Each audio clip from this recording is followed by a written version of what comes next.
apa tu? Buat apa? Ha. Tengah sibuk ni lah. Aduh, busynya. Busy lah. Jom nak biasalah. dating. Tiba-tiba ajak dating. Nak pergi mana? Adalah, kita ajak nanti. Nama aku Syah. Syairul Hafiz bin Irfan. Kawan-kawan kata aku kelakar, ceria, segak bergaya. Mereka juga kata Syah ini macam tak ada masalah. Aku senyum je lah, macam biasa. Tapi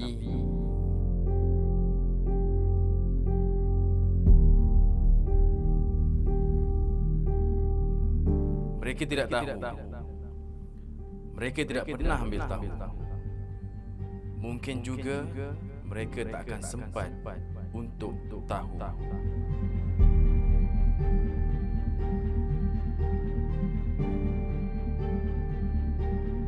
Dalam kalangan kita, mereka ada dalam kalangan kita.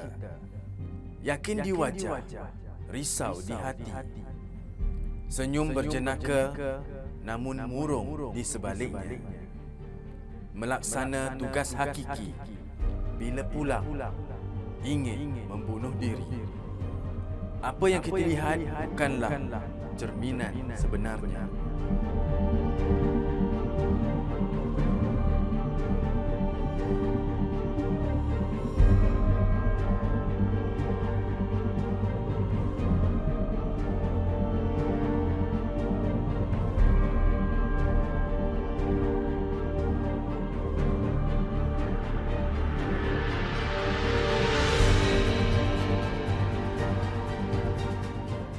Assalamualaikum, salam sejahtera, salam Malaysia. Terima kasih bersama kami dalam Cuit Sikit. Jangan sentap. Iya. Saya Hafiz Dawson. Saya Irfan Syahmina Sutio. Terima kasih kerana bersama kami hari Sabtu ni. Patutnya kita bercuti. Betul. Tapi kita nak berkongsi kepada tentang satu yang menarik berkaitan dengan isu kesihatan mental dalam kalangan rakyat Malaysia. Tadi saya tengok Syairul Hafiz bin Irfan. Nama Nama ni Syairul Hafiz bin Irfan. Mungkin Syai kat bunyi dia. Tapi Irfan, kalau aku tengok Syai tadi, dia nampak okey. Tapi aku ternampak macam sekarang kan tengah trend threads tu yang orang threads, post tu. Instagram, Dalam banyak-banyak post tu aku nampak post kau yang macam seakan-akan macam tengah ada masalah. Kau kenapa sebenarnya? Okey, kalau aku nak jujur dengan kau Hafiz, aku ada masalah sikit. Aku rasa aku tengah stres sampai aku ada depression. Macam mana kau tahu kau ada depression? Kau jumpa doktor belum? Aku self-diagnose je sebenarnya. Itu masalah. Kenapa? Sebab kau tak jumpa doktor, tapi macam mana kau boleh cakap kau ada depression? Oh, tak boleh kalau kita Tak nak boleh. check. Kita kena jumpa doktor dan juga orang yang ada kepakaran untuk cakap dengan kita pasal ni. Oh, macam tu. Betul. Hafiz, lepas ni aku akan jumpa pakar lah yang betul-betul ada pengalaman. Macam juga kita tengok tadi, Syairul Hafiz tu, dia ada jumpa doktor tak? Macam belum. Macam belum kan? Dia cakap seorang-seorang. Menyapu pun tak habis. Menyapu pun dia biar kat situ je. Apa yang itu jadi ciri dengan dia. Syairul ni? Okey, saya nak tanya kepada Hafiz sendiri lah. Hafiz, kita nampak orang yang bergaya. Come dia on. senyum, handsome orangnya. Tetapi kan, kita tengok luaran macam okey, dalaman macam mana? Nak tengok ke? Dalaman macam mana Hafiz? Batinnya? Ya. Okey, Alhamdulillah, insyaAllah. Kita kadang-kadang, kalau dalam okey, insyaAllah luar okey. Tapi tak boleh tentu juga, Irfan. Betul. Kadang-kadang macam kita tengok tadi, Syairul Hafiz tadi tu, nampak ceria. Nampak ceria, nak ajak pergi dating dan sebagainya. Betul. Girlfriend dia main ceria juga girlfriend dia tu. Tapi kadang-kadang bila dia seorang, dalam bilik seorang ataupun dekat mana dia akan jadi rasa macam tak betul, rasa depression. Itu kadang-kadang aku cakap tadi kena jumpa doktor. Jumpa doktor. Okey. Hari ini dalam Cuit Sikit Jangan Sentap kita bawakan topik yang menarik. Betul. Luaran okey, dalaman Macam bagaimana? mana? Tu ada big question mark ataupun tanda soal yang cukup besar dekat situ. Luar nampak okey tapi dalam tu hanya Tuhan yang tahu. Rambut ni kena betulkan sikit dulu sebelum apa-apa hal. Dan kita juga akan bersama dengan dua tetamu. Seorang merupakan penghidap pesakit mental dan yang seorang lagi merupakan pakar dalam bidang psikologi, akan memberikan pengetahuan kepada kita bagaimana untuk kita tangani masalah ini. Betul, kita nak bawakan untuk anda supaya kita semua faham dan bagaimana untuk kita tangani perkara ini. Dan jangan lupa juga kita siaran selancong di TV1 dan juga di Berita RTM dan juga jangan lupa di RTM Klik juga. Dan TikTok juga Live pun ada. Itu paling penting TikTok sebab kan kita nak baca komen dan juga pendekatan kita untuk dekat lagi dengan anda untuk kita cuit-mencuit di hari Sabtu ini. Betul. Kalau ada soalan yang nak tanya sahaja, kita akan cuba bawakan soalan itu kepada pakar untuk menjawab kepada anda semua pada hari Sabtu yang penuh dengan barakah ini. Itu dia. Okay, kita akan berat seketika, kita akan kembali selepas ini. Cuit sikit. Jangan sentap.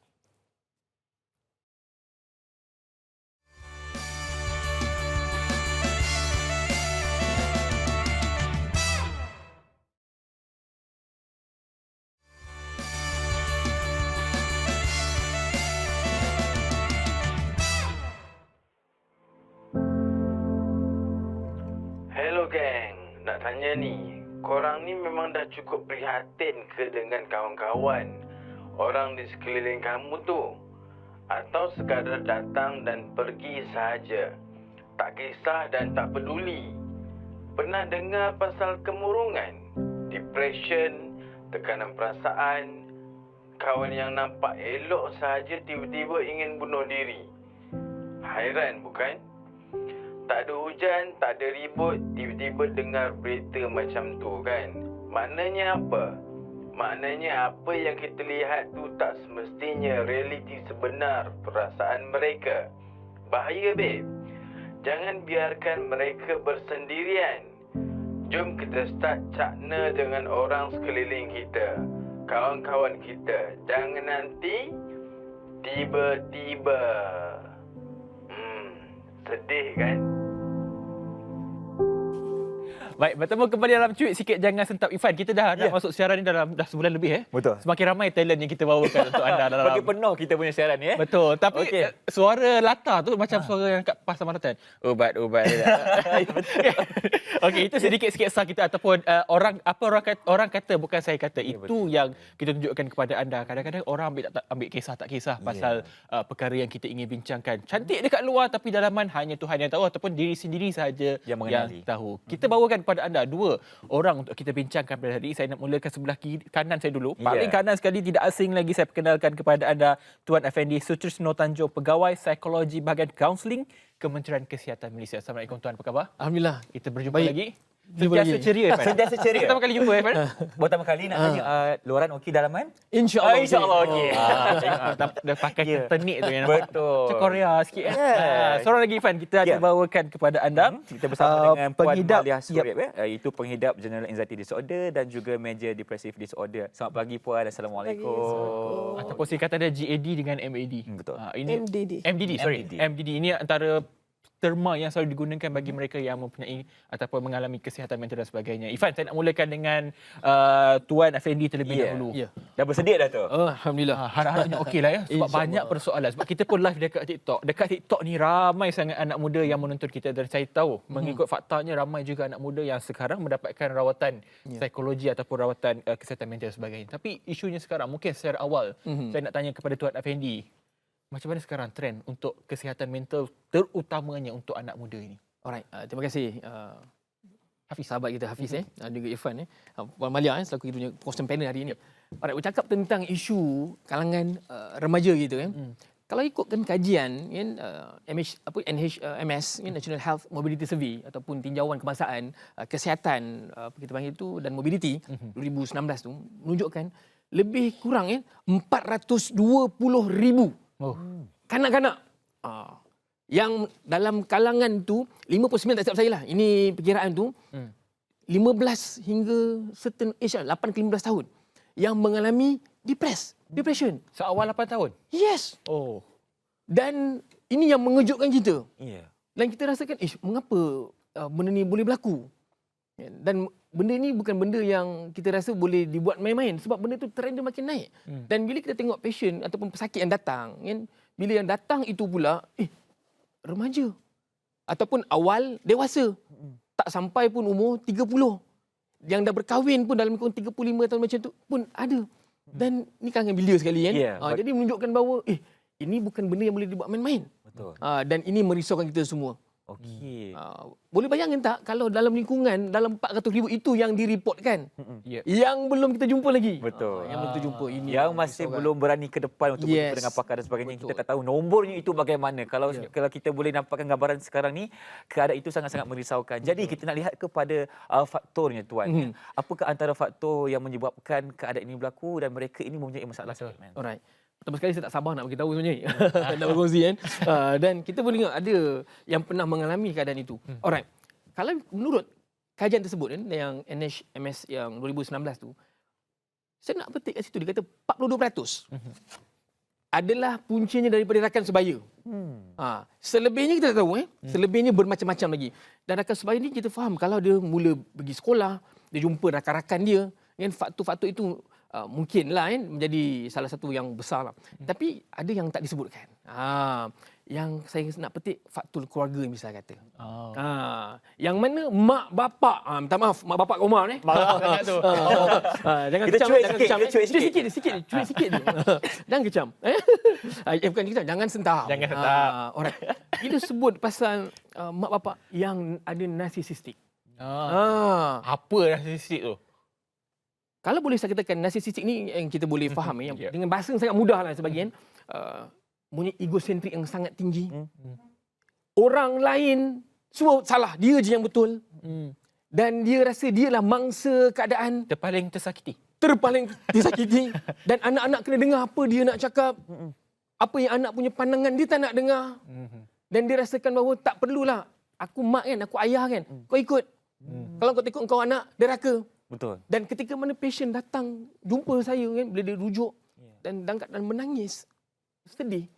Cik, adakah saya anak derhaka? Mak saya kata saya anak derhaka. Sebab semata-mata saya tak dapat tolong dia siapkan tesis. Mak nak sama belajar. Minta maaf cakap, bukan satu kes, dua kes, banyak kes yang macam ni.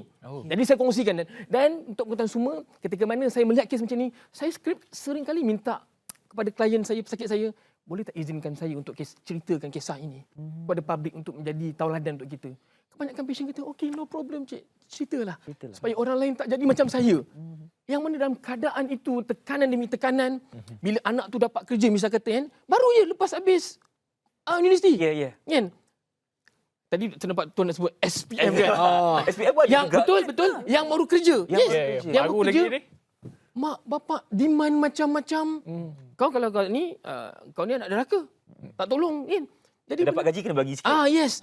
Jadi anak tu dia tak belajar dari segi macam mana nak mengawal perasaan dan emosi dia. Apa kata dengan narsisistik? Narsisistik tu bila kita tengok balik dalam keadaan itu, jadi dia merasakan bahawa dia je lah jadi center of attention lah. Maknanya kau kena dengar. Yep. Dan jadi remaja-remaja ni ataupun belia ni ataupun yang baru sampai peringkat umur sekian-sekian dalam 20-an hingga ke 30-an yang mana dia mula dapat keadaan itu, dia rasa macam tiada tempat untuk ni. Roh tu dah masuk dekat dalam dia. Saya hentikan roh tu sekejap. Tanyakan kepada Puan Malia. Didiagnos pada tahun 2019. Mungkin secara ringkasnya macam mana episod ini bermula dan sehingga hari ini? Pertama kali saya nak cakap terima kasih kerana menjemput saya dan saya sangat bertuah kerana saya bersama dengan pakar daripada KKM, Cik Afandi, Irfan dan juga Hafiz.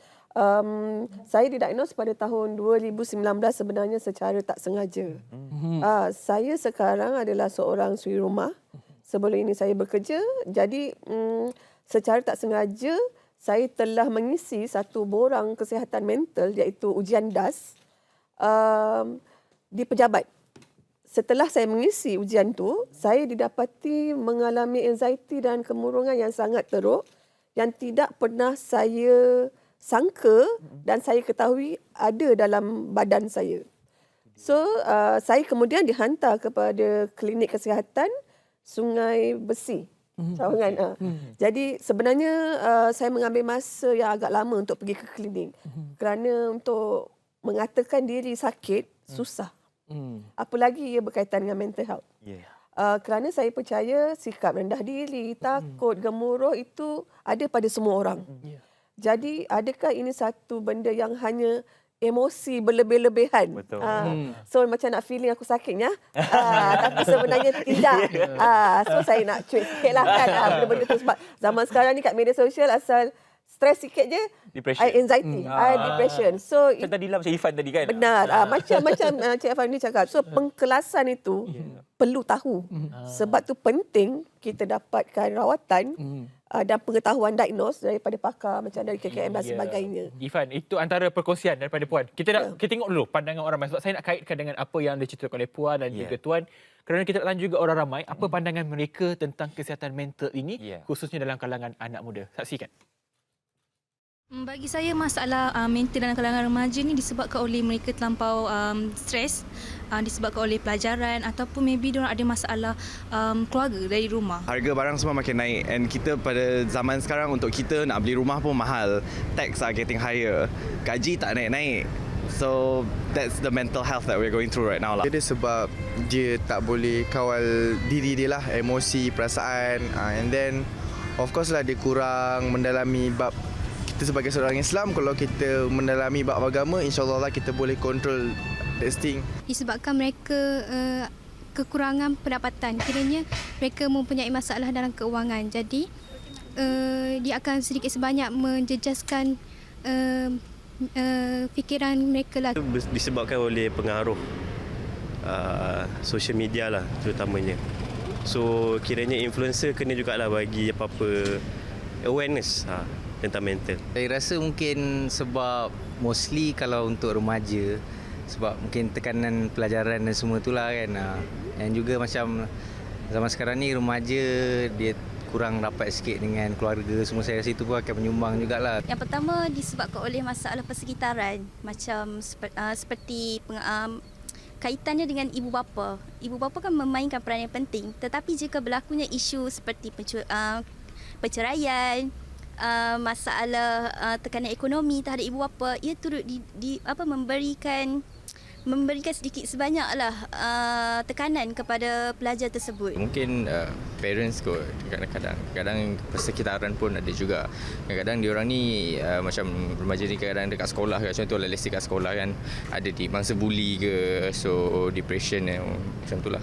Kebanyakannya masalah mental dari segi kalangan remaja dia berpunca daripada persekitaran dan juga pengaruh rakan sebaya pun boleh jadi, dan masalah family lah. Kebarangkalian tu amat tinggi. Kalau kita boleh baca dalam media sosial sekarang, banyak remaja-remaja sekarang terlibat dari macam-macam aktiviti lah. So kita tak boleh disalahkan pada satu sudut saja, dia melingkumi daripada banyak sudut lah. Okey, itulah dia berkaitan dengan punca dalam kalangan anak muda berlakunya kesihatan mental ini. Dan kalau kita boleh lihat sebenarnya ada perkataan ibu bapa rakan tapi banyaknya ibu bapa. Betul. Yang mungkin ibu bapa yang narsisistik lah. Jadi kita terus nak bertanya kepada Puan Malia sendiri. Kita nak Puan sambung lagi cerita Puan, episod Puan mengenai kesihatan mental yang tengah Puan rasai sekarang ini. Jadi pengalamannya, perjalanannya bagaimana Puan? Silakan. Okey, saya selepas saya dihantar ke klinik, saya ambil masa yang agak panjang untuk bawa diri saya ke hospital.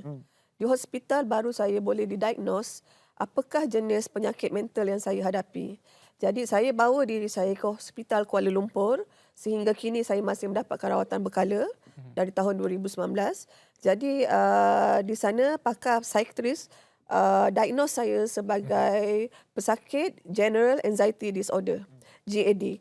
Dan kemudian naik kepada MDD, major depression disorder. So inilah yang saya cakap tadi, sangat penting untuk mengetahui penyakit kita melalui diagnos yang tepat. Seperti di KKM, di hospital, di klinik mana-mana, sekarang ni apabila penyakit ni mula menjadi satu perkara yang lazim, menjadi perkara yang kedua tertinggi juga sebenarnya selepas sakit jantung kalau saya tak salah. So itu bermaksud keterbukaan klinik ataupun mana-mana pihak menerima pesakit ni sangat besar. Jadi pergilah dapatkan rawatan. Bila cakap pasal ibu bapa tadi, saya setuju dengan Cik Afendi. Saya sebagai pesakit yang menerima rawatan di HKL, pengalaman saya berhadapan dengan banyaknya remaja datang mendapatkan rawatan tu sangat tinggi. Anak muda dalam kalangan remaja sekolah masih memakai seragam sekolah datang mendapatkan rawatan. Di peringkat universiti juga banyak, dan tekanannya adalah ibu bapa. Untuk pengetahuan anda juga, Puan Malia ni merupakan seorang penulis juga, sebab tu kalau kita dengar dia bercerita macam dengar podcast. Tersusun ayat dia. Tapi tadi kita tengok pandangan orang ramai. Irfan cakap tadi sebut pasal parent, rakan sebaya, nak sentuh sikit pasal parent. Tapi bila kata parent yang terlalu menekan dan sebagainya, tapi ada juga orang-orang yang lebih senior ni kata, Gen Z sekarang ni manja, tak boleh nak paksa sikit dan berontak. Bolehkah kita cakap macam tu dalam keadaan yang sangat mencabar ini, Tuan? Dia sebenarnya kita lihat zaman itu. Mungkin zaman dulu-dulu tu, kan, zaman yang dulu-dulu yang mana kita mungkin dibesarkan dengan suasana yang sedikit keras. Dan zaman sekarang ni dengan penuh media sosial, yang mana setiap kali kalau perlakuan itu keluar dekat TikTok, keluar dekat Facebook, Insta, kan? Jadi benda tu sebenarnya zaman dah berubah. Jadi mana kadang-kadang bila mungkinlah kena marah sikit, kita terasa kita pun post. Jadi menjadikan, boleh dikatakan orang ni zaman ni manja Dikatakan begitu sehingga kan keluar macam tu. Tapi apa yang saya nak cuba katakan kan, ketika mana isu ni, kita punya keadaan sosial sekarang ni yang menyebabkan dia mengalami isu kesihatan mental. Kalau tuan-tuan semua yang di rumah ni boleh perasan ataupun di studio ni, sahabat-sahabat semua, yang mana ketika mana pegawai psikologi itu sendiri yang ketika lepas masa COVID tu ditambah sebanyak 200 orang di seluruh Malaysia ni nak duduk di KKKK, klinik kesihatan, sebab nak menampung isu kesihatan mental yang semakin meninggi. Dan itu yang merisaukan. Dan ketika mana pula benda ni berlaku, mengapa jadi macam ni kan? Dan kalau kita nampak sebenarnya, okey, saya nak sentuh. Dalam psikologi kan ada teori yang kata teori psikososial yang dibuat oleh Erik Erikson. Saya ambil contoh pada umur, ketika umur 3 hingga 6 tahun. Fasa 3 hingga 6 tahun ni ialah fasa yang mana seseorang itu initiate. Dia cuba nak membuat sesuatu. Yang mana jika dia tak dapat buat benda tu, dia akan mengalami satu yang kita panggil guilt, bersalah. Okey. Tak kena buat juga. Yes, contohnya dia nak buat kan, tapi dia dihalang. Tak ada dorongan daripada mak bapak dia. Jadi dia menimbulkan perasaan guilt, bersalah dan dia tak mencuba. Dan benda ni dia bukan kesan kat situ. Kesan dia pada masa dia akan datang. Dia jadi remaja nanti. Dia jadi dewasa remaja nanti. Dia akan satu keadaan dia nak buat benda pun rasa bersalah. Rasa macam takut. Dan lagi satu, pada peringkat umur 7 hingga ke 11 tahun macam tu, dan pada peringkat itu, ini yang kita panggil yang industri versus dengan inferior. Dalam keadaan industri ni, tuan-tuan perempuan kat rumah, kalau ada anak-anak kita, yang mana anak-anak itu kan cuba nak buat sesuatu, dia bertanya, tolong jangan stopkan dia.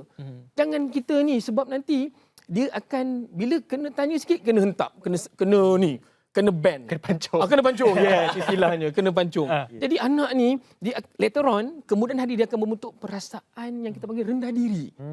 Saya nak beritahu klien saya, pesakit yang datang tu, yang kebanyakannya anxiety, MDD, yes, dia ada part yang rasa rendah diri. Dia rasa dia tahu dia tak boleh buat banyak benda. Jadi dia betul. Jadi efek later on tu, bila perasaan inferior tu, sampaikan dikatakan dia takut nak mencuba. Takut tengok keadaan sekeliling, takut, semua takut sebab anxiety ni ialah kebimbangan tau. Dia bimbang sesuatu yang tak pasti akan mengundang anxiety. Sebab itu kalau boleh kita nak encourage anak-anak zaman sekarang ni supaya dia bila ada mencuba bagi support, dorongan. Pandai adik ni, pandai abang. Bagus awak. Supaya dia lebih berani. Yes, dia bagi berani. Kata-kata motivasi yes, tu. hilang inferior tu. Okey, baik. Itu antara perkongsian penting sebab Tuan Effendi mungkin sangat aktif berkongsi di media sosial. Tapi untuk kita lihat apa yang dikatakan Puan Malia tadi, dia kata dia didiagnos tahun 2019. Betul. Anda semua pasti ingat lepas 2019 ada PKP yang berpanjangan. Itu memberi cabaran kepada Puan Malia. Itu yang akan dikongsikan selepas ini. Kita akan bereaksi seketika dalam Tweet Sikit. Jangan Sentap.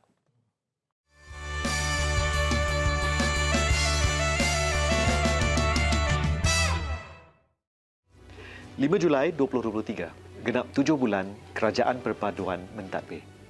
Ini merupakan siri pertama laporan 7 bulan Kerajaan Perpaduan. Dalam siri ini, saya akan senaraikan beberapa inisiatif yang telah dilaksanakan Kerajaan Perpaduan dalam usaha membantu mengurangkan beban ekonomi rakyat. Bagi pelajar-pelajar yang menerima tajaan dari JPA, sebelum ini allowance adalah RM1,000 sebulan. Kini RM1,100 sebulan. Untuk pelajar sekolah, sebelum ini bantuan awal persekolahan sebanyak RM100 dan kini telah meningkat menjadi RM150. Sebelum ini, pelajar sekolah dan OKU perlu bayar tiket KTMB. Sekarang ianya percuma. Sebelum ini, nak mohon kemasukan ke universiti perlu bayar UPU online sebanyak RM15. Tahun ini percuma. Sebelum ini, anak muda mendapat e-dompet sebanyak RM150 dan sekarang meningkat ke RM200. Sebelum ini, bantuan prihatin rakyat diberi sehingga RM1,800, manakala sekarang sumbangan tunai rahmah diberi sehingga RM2,500.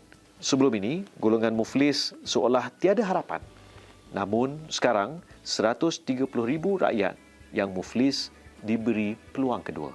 Sebelum ini, 35,000 orang guru kafar mendapat allowance sebanyak RM1,000 sebulan. Alhamdulillah sekarang telah meningkat ke RM1,100 sebulan. Sebelum ini, Imam, Bilal, Tok Siak, Noja, Marbut Guru kafa dan guru takmir mendapat sumbangan sebanyak RM500, sekarang meningkat ke RM600. Sebelum ini, pejabat awam mendapat bantuan Aidilfitri sebanyak RM500 dan sekarang RM700. Para pesara kerajaan sebelum ini mendapat bantuan Aidilfitri sebanyak RM250, manakala sekarang RM350. Harga internet jalur lebar sebelum ini adalah RM89 sebulan dan kini golongan B40 hanya perlu membayar RM69 sebulan dengan pakej perpaduan. Sebelum ini, tiada perubatan percuma di klinik swasta dan kini diberi perubatan percuma di klinik swasta terpilih. Kalau ingin lebih lagi, boleh dapatkan insurans dan takaful rahmah serendah RM5 sebulan. Sebelum ini, tiada harga istimewa untuk makanan siap. Alhamdulillah, sekarang ada menu rahmah serendah RM5. Sebelum ini, tiada diskaun untuk barangan mentah dan harian. Sekarang, ada jualan madani, diskaun sehingga 30% barangan mentah. Sebelum ini, bantuan musim tengkujuh untuk pekebun berjumlah RM600 dan Alhamdulillah sekarang meningkat ke RM800. Sebelum ini, tiada bantuan khas Aidilfitri untuk pekebun, nelayan dan pesawah. Namun kini, ada bantuan khas sebanyak RM200. Bukan itu saja, buat pertama kalinya RM60 juta duit bernas diagih kepada pesawah. Sebelum ini, tiada. Sekarang pesawah mendapat tambahan RM250. Sebelum ini, keuntungan bernas hanya untuk bernas. Namun, kini di bawah kerajaan perpaduan, 30% keuntungan bernas diberi terus kepada pesawah. Ini tidak termasuk bantuan bulanan RM200 sebulan selama 3 bulan serta subsidi dan insentif harga padi, baja padi dan padi huma. Itu antara inisiatif kerajaan perpaduan yang berjaya dicapai hanya dalam tempoh 7 bulan pertama pentadbiran. InsyaAllah, kerajaan perpaduan akan terus memastikan rakyat Malaysia mendapat lebih banyak manfaat menerusi inisiatif-inisiatif yang bakal diumumkan kelak.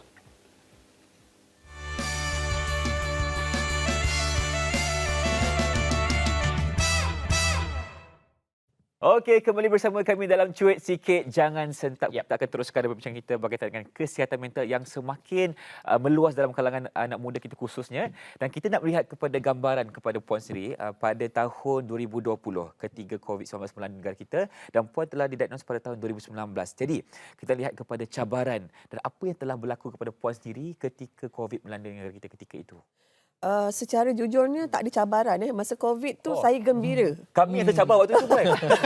Saya sangat gembira. Mendapat perkabaran PKP, tak perlu keluar rumah, best. Satu rahmat lah tu. Ya, rahmat untuk saya kerana pesakit seperti saya, anxiety, kebimbangan yang berlebihan, membuat saya rasa seronok untuk tak perlu keluar rumah, tak perlu berkomunikasi dengan orang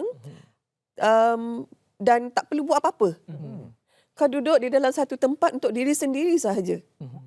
Jadi itu sangat seronok. Saya tak perlu pergi pasar, saya tak perlu hantar anak pergi sekolah, saya tak perlu buat aktiviti-aktiviti yang bila saya keluar rumah, saya rasa what if? Apa akan jadi kalau bangunan runtuh? Apa akan jadi kalau saya naik lift stuck? So benda-benda yang meliar, yang tidak difahami oleh pemikiran yang biasa, itulah yang kami fikirkan. Itu untuk orang yang mempunyai penyakit anxiety. Datang secara kebimbangan tiba-tiba. melampau. Tak perlu fikir pun, tapi fikir. Sebab saya sebenarnya saya nak kongsi saya ambil satu contoh lah, saya ada anxiety kan. Sebenarnya baru-baru ni kawasan perumahan saya tak ada air. Jadi bila tak ada air untuk beberapa hari, bila pipe mula dibuka, air kotor kan? Air kotor betul. Cantik ais tu. Betul.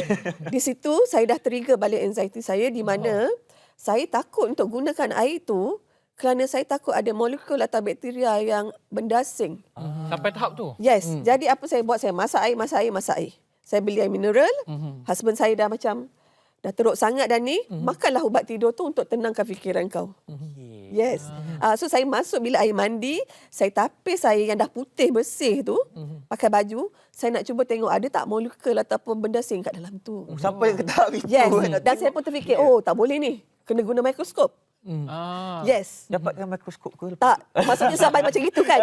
Jadi baik. tak perlu pun benda-benda ni kan. Cik Effendi Puan rasa tak perkara itu memenatkan? penat. Jadi bila penat saya tak tidur. Saya fikir nanti kan anak saya makan minum air ni walaupun dah putih dah bersih ni, benda ni ada apa dalam ni.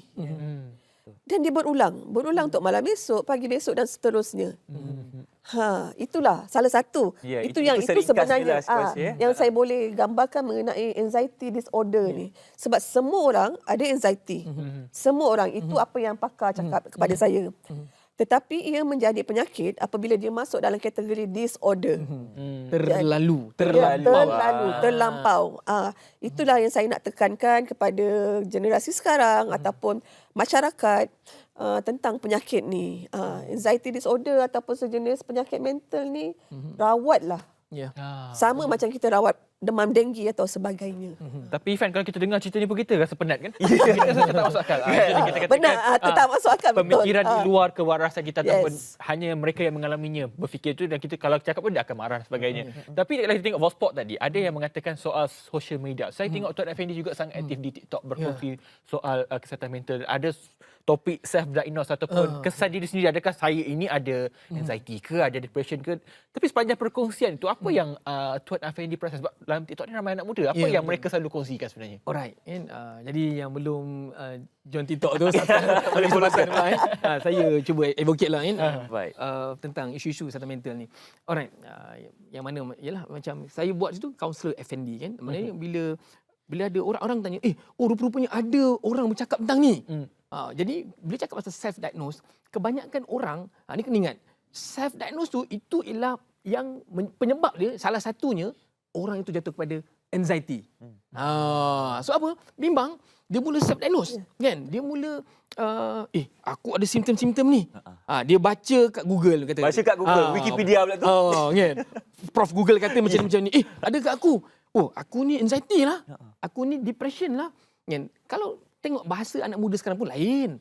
Sekarang ni, ni saya terdengar dengan kepala saya sendiri, dengan telinga saya sendiri.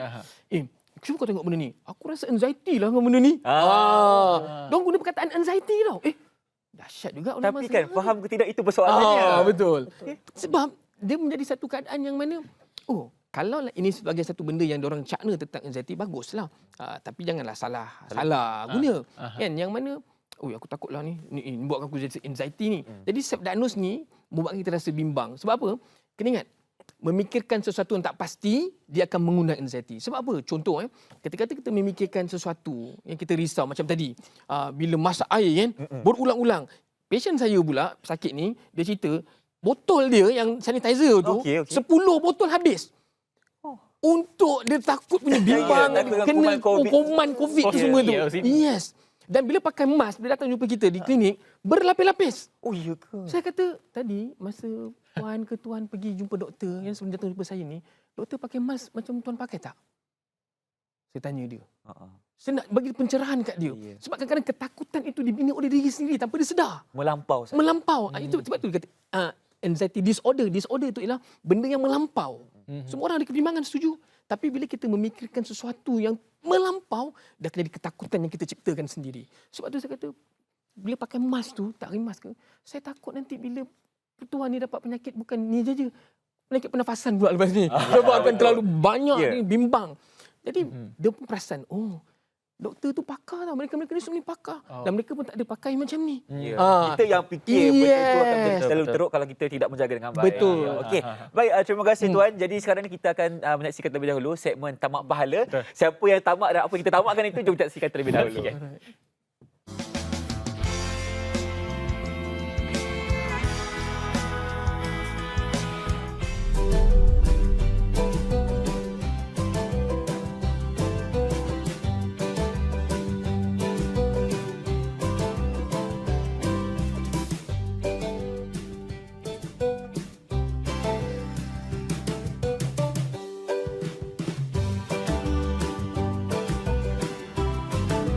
Dalam kesibukan kita bekerja, jangan juga kita lupa untuk upgrade diri kita ataupun mantapkan ilmu kita, terutamanya dari segi bacaan Al-Quran kita, tajwidnya, makhrajnya dan semua sekali. Dan hari ini untuk Tamak Pahala, kita akan berjumpa dengan seseorang yang mengajar Al-Quran secara dalam talian dan paling penting percuma. Ikuti saya untuk segmen Tamak Pahala minggu ini.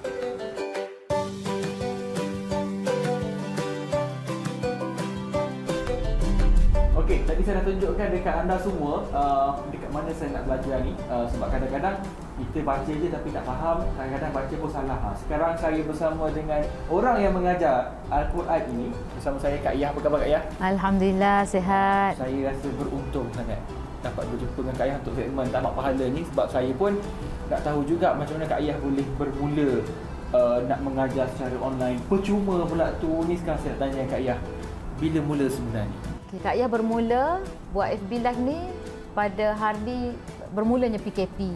Masa tu 26 hari bulan 3, Kak Iyah ingat lagi bila Kak Iyah start buat. Okay, masa tu atas saranan daripada bos Kak Iyah lah. Kak Iyah ni suruh rumah, tapi Kak Iyah adalah buat menjual bantal kan. Jadi bos tu dia kata Kak Iyah nak tarik crowd buat mengajar-mengaji sebab Kak Iyah ada kemahiran mengajar. Jadi Kak Iyah pun kata kat dia malu, segan lah sebab bila kita buat tu kan, yang tengok tu 1-2 mata je. Jadi kita rasa macam down dah. Tak nak lah. Tapi dia duk bagi semangat. Buat Kak Iyah, buat Kak Iyah. Kak Iyah pun try. Try tu, pada hari pertama je Kak Iyah buat FB Live, Kak Iyah ngajar macam biasalah. Ngajar yang Kak Iyah suka lah, ikut suka. Maksudnya satu-satu tajwidnya. Rupa-rupanya ramai yang nak suruh Kak Iyah teruskan. Jadi maksudnya mungkinlah Kak Iyah rasa kaedah yang Kak Iyah ajar tu mungkin dia orang cepat faham. Sharing daripada pelajar-pelajar tu, anak-anak dia, adik-beradik dia. Jadi yang mengikuti Kak Iyah ni bukan kata saja orang dewasa, remaja pun ada. Kita tengok rupanya ramai nak belajar. Rupa-rupanya ramai yang orang kata nak belajar, tapi bila pergi kelas apa semua macam susah nak catch up. Tapi bila Kak Iyah mengajar ni, ramai yang kata Kak Iyah, saya dah pandai mengaji, saya dah lancar. Jadi bila nak berhenti mengajar, okey, sebab Kak Iyah ni memang Kak Iyah pun kadang-kadang tu adalah satu ketika tu kita orang tegur apa semua kita sentap juga dah. Kalau ikutkan kita rasa macam ya Allah, tak naklah mengajar macam ni, orang tu kata, orang ni kata gitu gini dah. Tapi Kak Iyah fikir macam mana tahu? Kalau Kak Iyah stop yang mengharapkan Kak Iyah nak mengajar, contohlah orang kata yang malu nak pergi kelas ke, tak? Yang anak-anak muda ni kadang-kadang dia nak pergi kelas malu. Jadi bila tengok Kak Iyah boleh ajar satu-satu dan dia boleh ikut dan dia boleh lancarkan bacaan dia tu, jadi Kak Iyah rasa macam sayanglah. Macam rasa dah jadi tanggungjawab. Berapa lama dah Cikgu Suri terlibat ataupun start join ni? Bila dia offer link untuk join ngaji ke apa, kita on lah. Sebab tahu dia memang bawa aura positif, kita ikut je. Masa mula-mula dulu memang kayak macam ada sesuatu kan, merangkak-rangkak tu. Sekarang lebih smooth dan kita pun tengok lebih laju lah. Al-Quran ni bukan hanya untuk dibaca, bukan hanya untuk orang kata lancarkan tajwid. Okey, sebenarnya kita kena faham apa yang kita baca. Jadi untuk Kak Iyah lah sekarang ni, Kak Iyah memang kata tekankan tajwid, bagi lancar. Tapi Kak Iyah selalu pesan kepada semua, kita dah pandai baca, kita dah boleh baca dengan lancar, dengan tajwid, kita nak biar kita faham pula apa yang kita baca. Contohlah, dah 20 tahun dah baca Quran dah. Tapi baca je, faham tak Allah nak sampaikan apa untuk kita? Sebab dalam Al-Quran ni kata-kata Allah, kalimah Allah, kalamullah dah. Jadi Allah nak bagi tahu kat kita direct apa kita tak tahu. Sebab kita baca je. Jadi kita kena faham sebenarnya. Belajarlah. Kalau dari segi pelajar yang mengajar, dia cabaran dia kena disiplinkan dirilah, dia kena konsisten. Buat apa pun, belajar apa pun, kalau kita tak praktis setiap hari, memang kata tumpulah kita punya bacaan. Okay, Hafiz. Bismillahirrahmanirrahim. Hafiz kena baca dengan pedas. Rah. Siratal ladzina an'amta alaihim ghairil maghdubi alaihim waladdallin. Amin. Okey, saya pun dah selesai baca surah Al-Fatihah, dah diperbetulkan oleh Kak Yah. Terima kasih Kak Yah. Ni kalau cikgu tegur ni jangan sentap biasalah cikgu tegur tu muka tak ada otan je. Jadi dalam sedar tak sedar sebenarnya saya dapat pahala, Kak Yah dapat pahala, anda semua pun dapat pahala sebab kita belajar sama-sama, insya-Allah.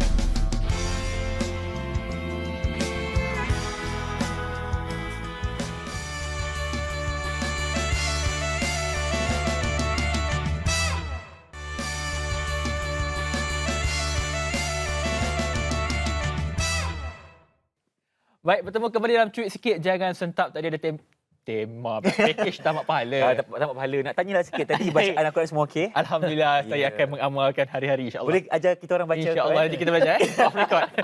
Yang dekat Gunung Jerai jangan senyum sangat. Okey, baik.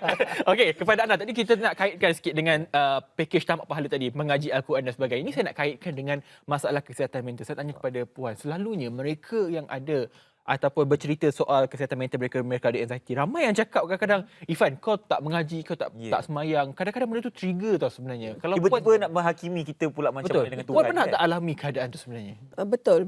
Saya alami dia. Dekat sini saya nak cuit sikit. Dan saya nak cakap saya sentap sebenarnya. Bila ada badan kehakiman ni yang mengatakan, oh awak tak cukup mengaji, tak solat, tak beragama. Sebab saya percaya sebagai setiap individu, apa pun agama kita, kepercayaan kita ada asas tu. Apalagi kalau kita orang Islam. Saya sebagai pesakit yang pernah mengalami satu fasa yang sangat teruk di mana saya sampai pengsan. Saya sangat takut kepada semua keadaan. Saya tidak turun daripada katil selama berminggu-minggu hanya untuk pandang shilling. Tentu ketakutan tu sangat besar. So apa yang saya lakukan adalah, saya pun bukannya alim sangatlah, saya nak tambah pahala juga macam tadi. Tapi apa yang saya nak sampaikan di sini adalah saya mula mengambil Al-Quran dan belajar dan menyimpannya di dalam diri saya. Sematkan dalam jiwa. Ya, setiap kali kegusaran yang melampau datang, saya menangis tiba-tiba kerana MDD, depression yang saya tak tahu kenapa. Al-Quran adalah penyelamat saya. Jadi untuk orang cakap pesakit ini tidak beragama ataupun lupa untuk baca Al-Quran ataupun tidak solat, saya rasa itu adalah perkara yang salah. Kerana kebanyakan pesakit, Cik Effendi, saya percaya cara kau tolong diri kau adalah kembali kepada agama kau. Solat, bila kau rasa takut untuk, contohnya, saya boleh akui saya pernah terfikir untuk melakukan aksi bunuh diri. Jadi, apa yang menyelamatkan kau? Agama kau. Ya. Jadi kau mula sembahyang dengan betul. Kau mula membaca Al-Quran dengan betul. Sehingga pada satu tahap saya tidur dengan Al-Quran di dada.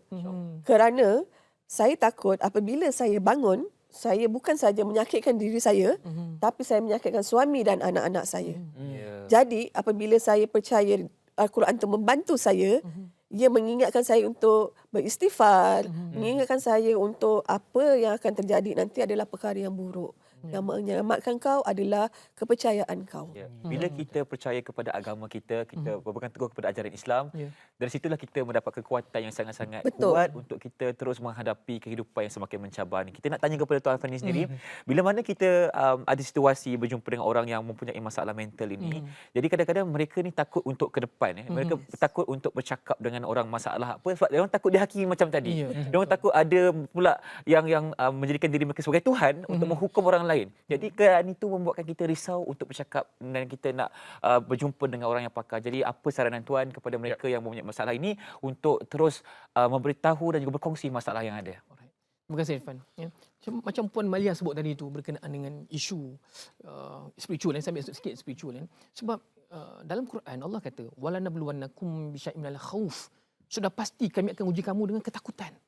Ketakutan itu maksudnya apa? Anxiety, bimbang. Ketakutan. Wa naqsim minal amwal wal anfus was thamarat wa basyirus sabirin. Sampai ayat ujung sekali Tuhan kata apa? Sampaikanlah berita gembira bagi mereka yang sabar. Yang sedang meneruskan rawatan, sabar. Teruskan rawatan. Ubat jangan tinggal. kan. Jikalau macam Puan Mila sebut tadi, kita ke mana dia cuba kan, bila tak mampu tu pak makan ubat kan. Alright. Dan lagi satu, bila macam Irfan sebut tadi, bagi mereka yang rasa takut, dia rasa takut nak dapatkan rawatan, jangan rasa takut. Jumpa, sebab kalau macam di KKM apa yang saya mungkin katakan macam kerajaan Kementerian Kesihatan Malaysia sekarang ni, dia daripada dulu lagi dia buat Let's Talk Minda Sihat. Kan. Sebab Let's Talk, tell to someone yang you trust, yang boleh, you kena bercakap, cerita. Ask for help. Jadi kita minta bantuan pada siapa? Pada yang pakar. Datanglah ke klinik berhampiran. Alhamdulillah setakat ni insya-Allah doktor-doktor kita kan, pegawai psikologi kita ataupun yang seumpama dengannya tu, dia boleh membantu. Alright? Dan kita doalah mudah-mudahan tim-tim kesihatan mental ni tetap utuh di dalam negara kita. InsyaAllah. Dan yang tadi L, listen. Listen. Jadi maknanya bagi ahli keluarga, sahabat handai kan, tolonglah pinjamkan telinga. Dengar kan. Mereka kadang-kadang bukan nak jawapan, tapi nak ada orang mendengar, respon. Betul Puan Malia? Saya setuju. Maknanya kita cerita, katalah Puan Malia berkongsi dengan suami mengambil tahu. Kan, tak bagi jawapan apa pun, tapi dia dengan penuh semangat, empatinya dengar, itu pun dari satu kelegaan. Betul kan? Rasa disayangi. Yes. Dan K, know where to seek help. Tahu kat mana nak cari, jumpalah orang yang betul. Kan? Jangan buat self diagnose, saya tegur ni. Jangan buat self diagnose. Sebab benda tu sebenarnya boleh melukakan hati kita. Sebab kena ingat kan, asalnya kita okey, tetapi bila kita meletakkan sesuatu, membuatkan pemikiran kita, sebab otak kita sangat ajaib. Sebab otak ni, kalau boleh cakap tentang spiritual sikit je, bila Allah kata, kalau tadi macam Hafiz baca Quran ni, tengok tadi Quran tu, teringat satu ayat, Allah kata apa? Ujung-ujung ayat banyak kita jumpa ayat ni. Afala ta'lamun, afala tatadhakkarun, afala taqilun. Takkah kamu memikirkannya? Takkah kamu nak ambil tahu? Ayat-ayat ini merujuk kepada kognitif, iaitu otak. Pemikiran. Tolonglah jangan bagi otak kita soalan yang mana dia tak ada jawapan. Contoh, bilalah aku nak mati ni? Macam tadi sebut kan. Jadi otak ni dia akan terus mencari jawapan. Dan kita hanya penat. Dan itu jatuh kepada overthinking. Dan itu buatkan kita rasa tak selesa, hidup rasa entah ke mana. Jadi bila sebut macam tu, tolong dah jaga.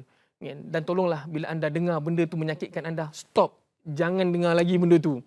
Tengok benda tu rasa macam benda gangguan, stop. Jangan tengok lagi benda tu. Sebab kita bimbang, kita mula proses. Bila proses, dia masuk dalam subcon kita. Subconscious kita. Dan benda tu pula melahirkan emosi. Emosi apa? Sedih, kecewa, hampa. Akhirnya isolate diri sendiri, terpuruk kat rumah, takut jumpa orang. Ini berhati-hati. Itu perkongsiannya. Kalau sedikit tanya Puan Malia, Puan Malia juga menulis, ini buku yang ditulis Senandika Bercakap Seorang Diri, ini membantu Puan untuk berdepan dengan keadaan sedikit. Sebenarnya saya juga menulis dan menerbitkan buku pertama saya, satu-satunya buku saya fikir, Senandika Bercakap Seorang Diri. Buku ini sebenarnya bukan untuk mengajak pesakit mental meraihkan sakit ni, tak. Buku ini adalah tentang macam mana kita berdamai dengan penyakit kita. Especially tentang penyakit mental. Bila kita berdamai, baru kita dapat membantu diri kita. Jadi buku ni bukan sahaja tentang pengalaman saya peribadi. Tapi macam saya nak sambung Encik Afandi cakap tadi, adalah sangat penting untuk dapatkan rawatan. Untuk yang ada sakit tapi tak pernah dapatkan rawatan dan rasa diri itu okey, tolong pergi dapatkan rawatan. Rawatan yang awal dapat membantu kita pulih lebih awal. Mencegah daripada merawat. Ifan nak tengok buku ni sekejap boleh. Dan buku ni adalah untuk kita berdamai dan kita untuk belajar menerima keadaan kita ketika itu kalau kita mempunyai masalah. Berdamai dengan diri sendiri itu paling penting. Itu berdamai. Topik ataupun punch paling kuat untuk kita simpulkan pada hari ini. Sekali lagi terima kasih kepada Tuan Effendi Sutrisno Tanjung, Pegawai Psikologi Kaunsil Kementerian Kesihatan Malaysia, dan juga Puan Malia Surip, Penghidap General Anxiety Disorder dan juga Major Depressive Disorder ataupun MDD. Terima kasih kalian berdua. Harap anda semua mendapat info dan juga jangan sentap dengan tweet kita pada hari ini. Dan dengan keadaan sekarang ni kan, dunia kita yang semakin meluas dan juga berkembang, kita mengharapkan keadaan kesihatan mental ini terus dalam keadaan terjaga, dan kita mengharapkan sesiapa yang mempunyai penyakit ini jangan malu, jangan segan untuk berjumpa dengan pakar, dapatkan rawatan dengan segera. Jangan takut-takut, jangan malu-malu. Dan jangan lupa ikuti semua media sosial kita, tweet sikit jangan sentap, dan juga kepada anda tak kira berada di puncak gunung ataupun tidak.